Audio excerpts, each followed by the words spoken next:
यहाँ हमें एक फिगर गिवन है और हमें x, y और z की वैल्यूज फाइंड करनी है। तो सबसे पहले हम इस फिगर को नेम कर लेते हैं a, b, c and d और इस पॉइंट को हम ले लेते हैं o। तो हमारा काम थोड़ा इजी हो जाएगा।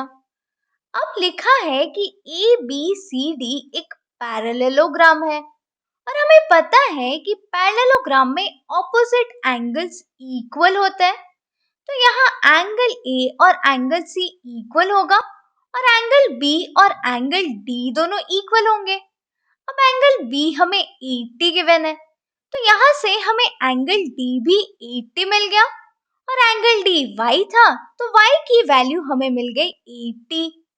अब पैरेललोग्राम की एक और प्रॉपर्टी है कि यहाँ एडजेसेंट एंगल्स सप्लीमेंट्री होता है, मतलब एडजेसेंट एंगल्स का सम होता है 180।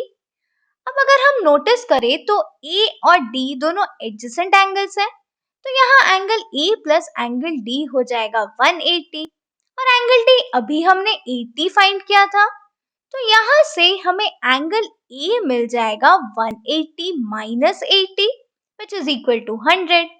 अब एंगल A x था, तो x की वैल्यू हमें मिल गई 100। अब बचा z। तो देखो यहाँ BCO एक स्ट्रेट लाइन है जिसमें एंगल BCD और एंगल Z एक लीनियर पेयर फॉर्म कर रहे हैं और हमें पता है कि लीनियर पेयर का सम होता है 180।